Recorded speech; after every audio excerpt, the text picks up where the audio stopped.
Well, thank you, Brian, for the kind introduction. My name is Bram Nauta. I'm from the Netherlands, University of Twente, and I'm happy to give a keynote, although it's virtual. It's still better than no keynote for me, and it's still nice that we have the technology to do this. So this afternoon I was doing a virtual bike ride in Japan, and now I'm doing a virtual keynote in Atlanta, so the world became pretty small. And that's all because of communication we have. So my talk has an outline as follows. First, I want to obey some lawmakers. At home made a law about the communication bandwidth. Shannon is very famous about the channel capacity, and of course Moore's law is about transistor counts. So I'm going to go over these laws, put them in the washing machine, and see what comes out for the next 15 years. So let's have a look at a typical smartphone as we have today. We see many radio bands. There's a lot between 0.6 and 6 gigahertz. And there are also emerging 5G millimeter wave bands. So the latest phones already have a 24 and 40 gigahertz modem, although it's not used so much yet. And there are a lot of antennas, a lot of filters, a lot of diplexers, a lot of switches, a lot of antenna tuners. It's getting more and more complex. And this is typically non-CMOS. So if you go over time, this is a plot I took from Broadcom designs, but all those companies do the same. They have front ends that getting more and more complex. And that's because we need more channels, more carriers, and much more combinations, especially in the low gigahertz. Complexity is just exploding. The modem chips are in already 14 to 7 nanometer, and the baseband chips are in the most advanced nodes.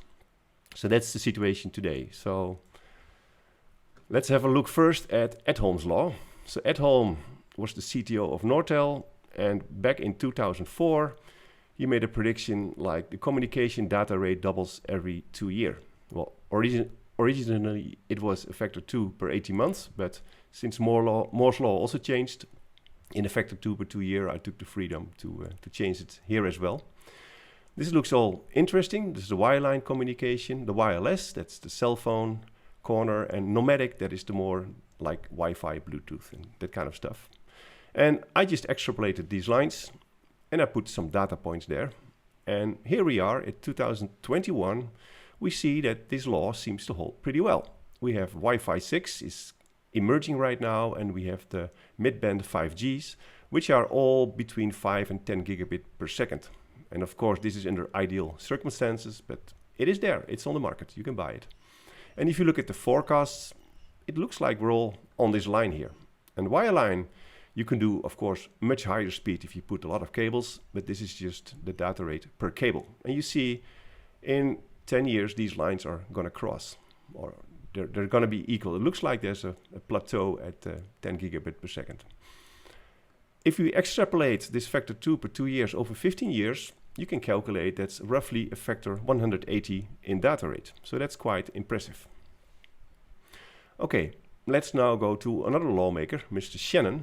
And he said a long time ago that the capacity of a channel, which is bandwidth limited and noise limited, is expressed by this equation. And if we look at the situation today, we have for Wi-Fi 6, we have, say, 10 gigabit per second around these bands. So the best performance probably in 6 gigahertz. The bandwidth is 160 megahertz, so that's really wide. Constellations of 1024 QAM, and there's 8 antennas, because with MIMO we can increase the data rate with the factor equal to the number of antennas if we can receive 8 independent radio channels.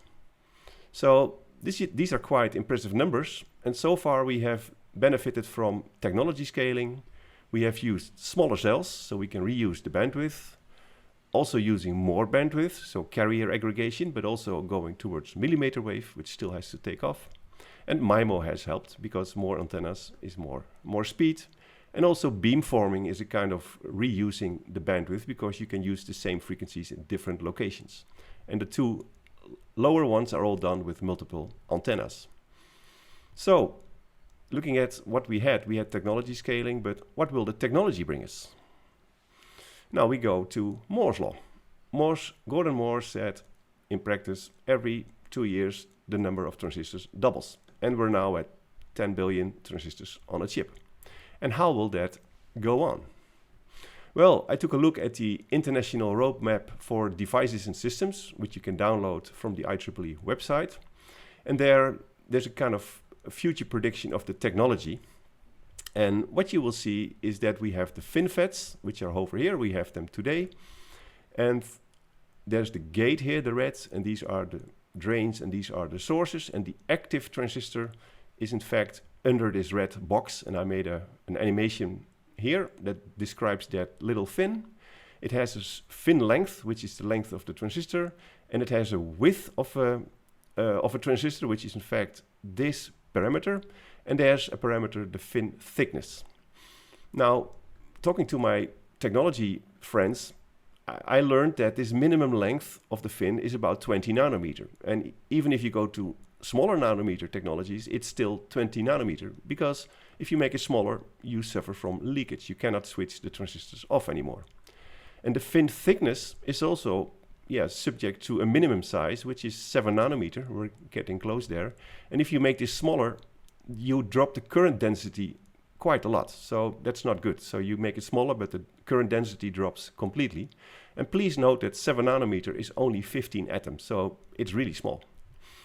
Well, if you now look at a modern FinFET, then there's a lot of stuff around that FinFET. So the red box here is 1 or 2 FinFETs, and the stuff all around are dummies to keep the stress good, extended gates for gate contact. So there's a lot of area lost in just one transistor.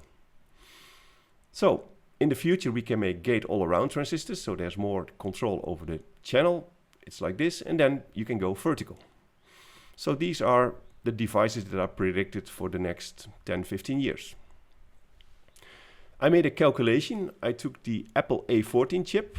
There were 8.5 billion transistors, and I divided that by the area, and I can then calculate the density of fins, of useful transistors, based on this calculation. And then you see that that chip is quite empty. So there's a lot of dummy structures and a lot of wasted area, but the active transistors are there quite empty. So in PowerPoint, I can just fill the gaps. I can copy paste transistors until they're all on a nice grid, as close as possible. That gives me a factor 16. And then I can make gate all around transistors. I can put them vertical. They're still 20 nanometers long and a diameter of 7 nanometers, so they're still satisfying the minimum dimensions. And then I can go another factor 2. So this gives us a factor 32 in scaling, which is equivalent to 10 years of Moore's law. So that's what we can get in theory. And if that happens, we can still go up. We can stack more layers, like we already do in flash memories. Today I learned that in Samsung they have flash memories where they already stack 176 physical bits. And then every physical bit has 3 or 4 data bits encoded. So there's some analog levels in the voltages. So that's quite impressive. And then you can go up. So we can also do this in CMOS. And there's a lot of things that need to be solved. We have to make vertical wires. We have to make low power designs. We have to get a higher yield. But we have like 10 years to solve these problems. And if we go from software back to hardware, we can also lower the power a lot. So and we can embed memories. We can make layers of NMOSs and PMOSs. So we can do a lot of funny things in 3-dimension chips. So with this in mind, we could even continue another 30 years of Moore's law, although it's probably going faster. So what happened in the last years, and it's going to happen in the future, if you look at the Moore's law plots, I put here on time is the x-axis, linear, and this is a logarithmic scale, where there's the transistor count, it's just a straight line, and for the next 15 years, that's another 180, like Atholm's law. And if you look at the transistor length, that stopped shrinking around 22 nanometer. Then it became flat. If you look at the processor clock speed, you see that around 65 nanometer, we already reached 3 gigahertz, and since then, it's kind of flat. And if you look at FT, that also reached its maximum because that was the minimum transistor length, and Fmax also was there. And now you see that Fmax is even going down because the parasitics just increase around the transistors because it's hard to connect them. It's all high ohmic metals with RC distributed parasitics. So FT is likely to even go down. So there are some sweet spots in technology for RF. For people who like metals, like the terahertz people, they still like a lot of 65 nanometer. People who like high Fmax, like millimeter wave people, but also RF designers, they like this 22 nanometer node. And people who like digital, well, they just like the highest density. They don't care about the transistor properties. So what will the technology bring us? Well, let's start with the bad news. We will get poor classical RF performance because the transistors are only optimized for high density digital. So we have a lot of 3D distributed parasitics around our terminals, and the future model of a transistor may look like this. There's some nasty guys in the model that just kill our performance. And I also expect there's no additional speed benefit because Fmax is likely to go down. Besides RF, we also need analog performance. That's also doubtful because the supply will drop to 0.6 volt, where the threshold voltage will not go much lower, so it will be very challenging to design linear circuits. But there's also good news. We can do more digital.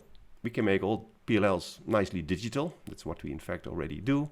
We can do digital pre-distortion for PAs, but also for other circuits. We can do self-calibrating A to D converters, so we don't have to worry about matching anymore. We can calibrate much more than what we do today because digital will become free.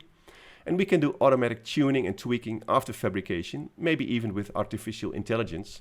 So we don't have to turn all the knobs to get good performance. That can be done automatically in the future. So that's also nice. And we will also get better design tools. We will have stronger computers, but also better models, better simulators, and we may use artificial intelligence assisted design. So maybe the computer will suggest circuits for us. Okay, that's technology. Now let's go back to Shannon. Here again is the equation for the capacity, bandwidth, log to 1 plus signal to noise. And let's first have a look if we can gain something here in the signal to noise area. Well, we can rewrite this equation and we can express the signal to noise that we need is a constant times the capacity per bandwidth. And this constant is roughly 30. And then we can plot the signal to noise ratio that we need, the pure theoretical Shannon limit, versus the capacity, which is in fact the bits per symbol that we use. And we're now using this 1024, that's still workable, we need 30 dB. And now if we want to double the data rate by making more signal to noise ratio, so we want to go from 10 bits per symbol to 20, we need to go from 30 to 60 dB of dynamic range. So that's quite shocking. So if we went from here to here in the lower ranges, we just have a few dBs, but here we make jumps of 30 dB. So that's quite shocking. And to give you an idea what will happen with your power dissipation, I want to show this basic plot of impedance scaling. Maybe many people of you know this, but I just like to explain it a bit. We take a random circuit, which is just an amplifier, but it doesn't matter which circuit. I copy 2 of those, I interconnect all the wires, and I have a new circuit. And that new circuit burns twice the power of the first circuit because I have 2 in parallel, but also the noise is 3 dB down, and that's because the resistors are smaller and the GMs are bigger. And what I get is my signal to noise gets up with 3 dB and my power dissipation is getting worse with 3 dB, a factor 2. And I can repeat this trick until I get the 30 dB signal to noise improvement. So yeah, I can scale this or any circuit, a PLL or LNA or whatever, mixes, anything. I can scale it up 30 dB, but then also the power goes up 30 dB. That's a factor 1000. So yes, we can make more signal to noise, but in theory, we need 1000 times more power. And maybe the circuit was not optimal yet, so it's less than a factor 1000, but roughly it's going to cost you a lot of energy. Now let's have a look at A to D converters. These are a bit different circuits. I took a plot here from Boris Moorman from his website. He collected all the data of the A to D converters. That's this plot, and I rotated it. Here is the signal to noise and distortion ratio of an A to D converter. That's comparable to the signal to noise ratio of that A to D converter. And here is the bandwidth of that A to D converter. And I put this next to the Shannon line. So here's the Shannon dBs, and this is the dBs of an A to D converter. And you can see if I cross the street here, I dropped 30 dB. So I go from 30 to 60. I go from 0 to 30. And that's my 30 dB of implementation loss.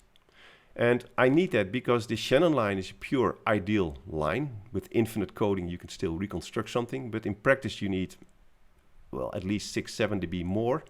But also, if we receive radio signals, we have a high peak-to-average ratio because we use OFDM and not all the symbols are equally strong. We need overhead in the A to D converter to do digital automatic gain control. That also costs us a few bits. We need headroom for interferers. And we need to resolve a noisy EVM. So also there we need enough bits to look below one EVM step. So I think 30 dB is still a very careful and conservative estimation. But in fact, for my conclusion is it does not matter. It could also be 40, it could also be 20, it doesn't matter. But I think 30 is a nice optimistic number. And I put these plots together. And then I can say, well, for 10 bits per symbol is what we use in Wi-Fi 6. I can get a bandwidth of A to D converters of around a gigahertz, so that's very nice. So if I want to do millimeter wave, that's a nice bandwidth. But if I want 20 bits per symbol, my maximum speed I can get is around 100 times smaller. So I would need 100 of those A to Ds time interleaved to get the same speed. And that would cost me 100 times more power. And here are some power lines of A to D converters, and these are very, very coarse power lines because this cloud is about publications of the last several decades.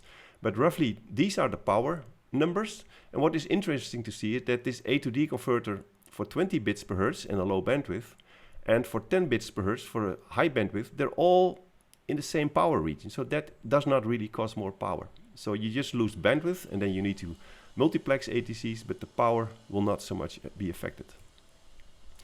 So what do we need if we go from the green to the red constellations? Well, we need 100 times more bandwidth of the ADCs, so that's going to cost us a factor 100. And the analog front end would need 30 dB more signal to noise, which in theory gives us 1000 times more power, but in practice probably less because the design has some other constraints as well. So this is a bad deal. We really don't want to go here. So what can we do? Well, the capacity of a MIMO system is proportional to the number of antennas, so we can work on more antennas, and we can of course use more bandwidth. And this signal to noise thing is our last resort. We can only do this if we have nothing else to do. Well, let's have a look at RF, so at between 0 and 6 gigahertz. Our noise is basically coming from interferers. So we are interference limited, and we need a high linearity to mitigate those interferers. That's a challenge. And also we need integrated selectivity because we have so many SAW and BAW filters and all that things outside. I like that to be integrated so we can make it much cheaper because we need cheaper hardware because we will get smaller cells, so we need more hardware. For millimeter waves, we will have to use our wideband. So we can use our power to make a wideband receiver.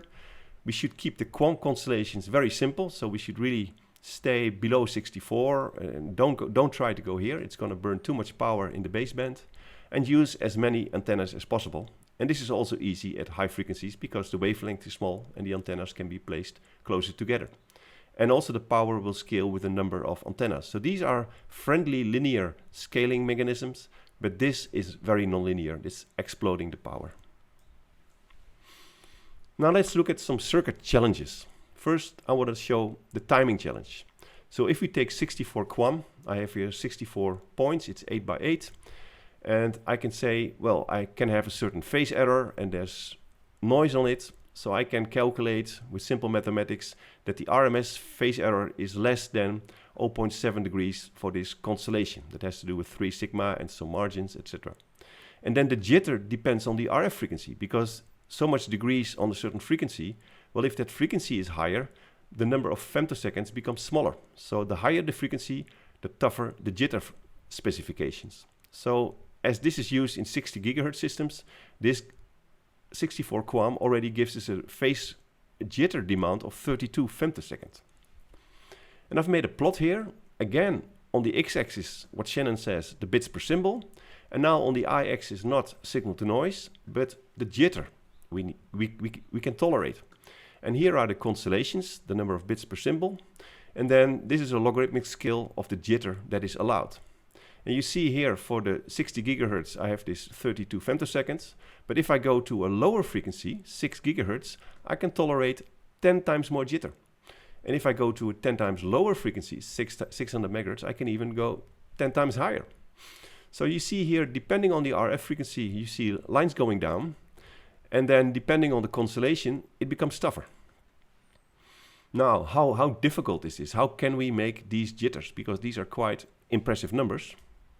Well, I took a state-of-the-art jitter paper, which is from RFIC 2020, last year. I did not check this year's numbers yet. And there they can make a jitter of 50 femtoseconds in 5 milliwatt.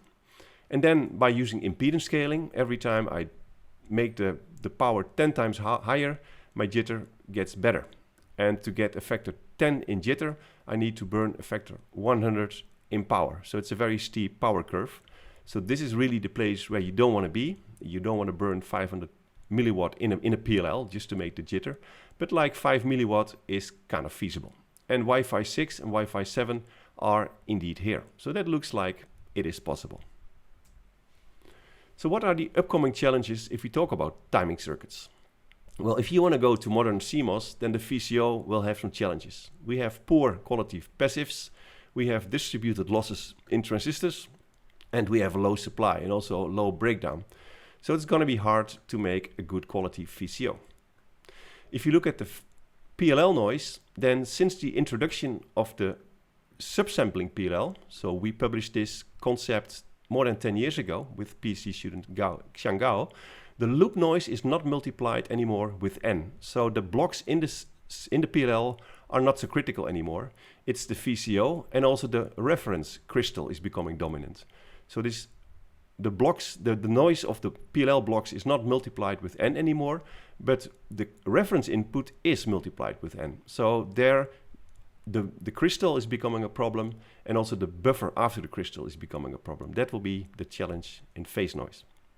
And then we have the clock distribution. You can make a local clock, put a PLL everywhere, or make one PLL and distribute it everywhere.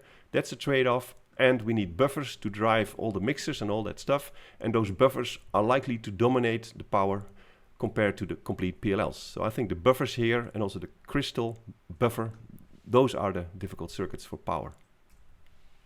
And then we have a linearity challenge.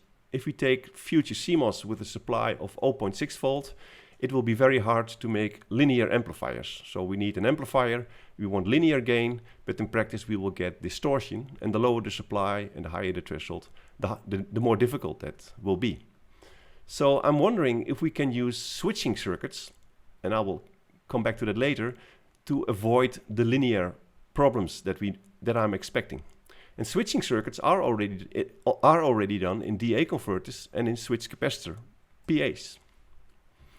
So if we have transmitters, and if we have an array of transmitters, that's good, because then we have a lot of small PAs, which is good for CMOS. And the switch capacitor PA is a very good candidate for that. So here's a little diagram of the switch capacitor PA by Yo, and it's pioneered by Professor Jeffrey Walling. Very nice work. But you have to watch out for the digital pre-distortion power, because especially in MIMO systems, the power of the DPD may exceed the power you try to transmit. And for a single narrowband PA, we could get efficiencies of 40%, but if you look at the 5G baseband spec, which is given here, we expect less than a few percent efficiency. So there's an enormous linearity and efficiency challenge. Well, switching circuits can solve our linearity problem. And one example is end-pass filters, which is popular since the last 10 years. It's an old concept from 1947, where if you take a low-pass filter and you replace the capacitor by a bank of capacitors which are switched, and there's always one switch closed, you can upconvert this low-pass filter to a bandpass filter. So you get a clock frequency, that's the center frequency, and the bandwidth is determined by the RC time constant. So then you can choose the clock to be in the gigahertz range, this can be megahertzes, and you can make a Q of 1000 without inductors. So we can make a high Q, we can make a tunable filter with this clock frequency, good noise figure, good linearity. There's some problems here, but we are working to solve that. So there's a lot of research going on end-pass filters. We first demonstrated that you can select one radio channel 10 years ago, but we also worked on higher order filters, making active filters with GMs, but also passive voltage gain, where we can increase the voltage gain without amplification. That's done by our PhD student Vijay Purushottaman. He could stack transistors and switch in a smart way. But also there are wideband circulators in CMOS, pioneered by the group of Harish Krishnaswamy in Columbia. And there's so a lot of interesting things going on here. And now let's have a look at end-pass filters and how we can make receivers with that. So this is an 8-path bandpass filter where we have a bandpass transfer function and we have a bandpass input impedance. And basically at the capacitors we can already see the baseband signals. So since we only need 4 baseband signals, we can as well take 4 paths, and then we have just switches and capacitors, and then we have the I and the Q signals right here. And this is all switches and capacitors, and there's no analog electronics, and you get quite good noise figure and good linearity. But then we need an amplifier, and that will be the problem in the new technology. And if we look at a typical receiver, then we see that all the power is burned in the front end. We have tens of milliwatts here, where in the A to D converters, just tens of microwatts are burned. So those A to D converters are super efficient. So maybe we can use the blocks inside that A to D converter. Well, this is an A to D converter and a very popular comparator that we published also more than 10 years ago. It's a very power efficient comparator. And if you look at the charge you take from the supply, then during reset you take quite some charge from the supply, and then there's no more energy taken from the supply.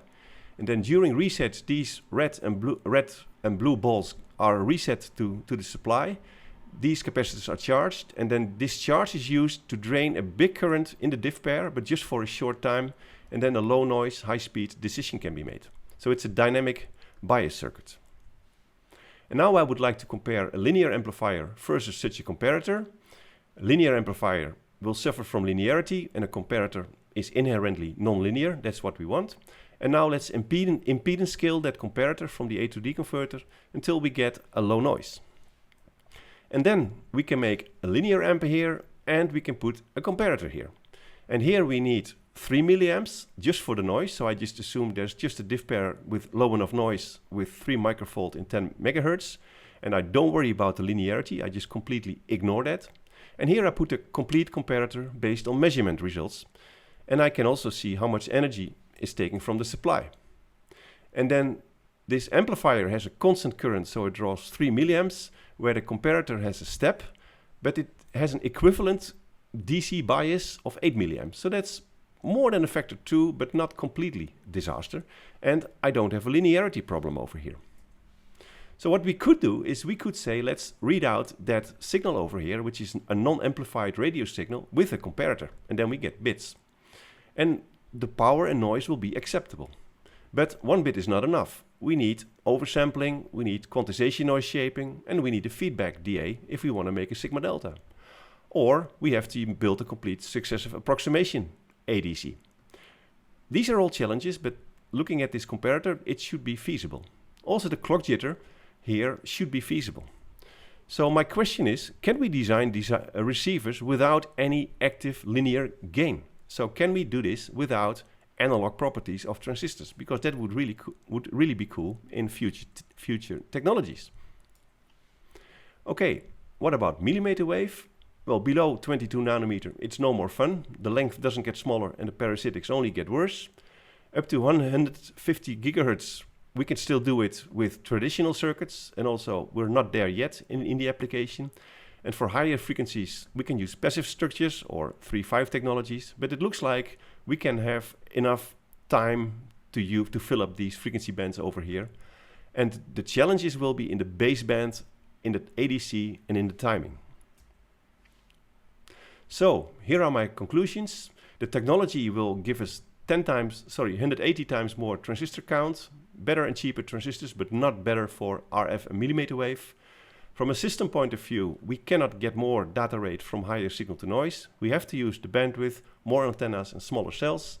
And from RF circuits, I would like to integrate all those filters with more end-path filters, and maybe we can use switching and dynamic bias circuits to solve the linearity problems. And for millimeter wave, I would say stay away from future CMOS, and the baseband may have to be in future CMOS. And this is maybe how we have to make our future amplifiers. If we cannot make a 2x amplifier anymore because the technology is so bad, maybe this is a way out, although not everybody will like this. And I want to acknowledge all these people who have helped brainstorming and taking the typos out of my presentation. And I want to thank you for your attention.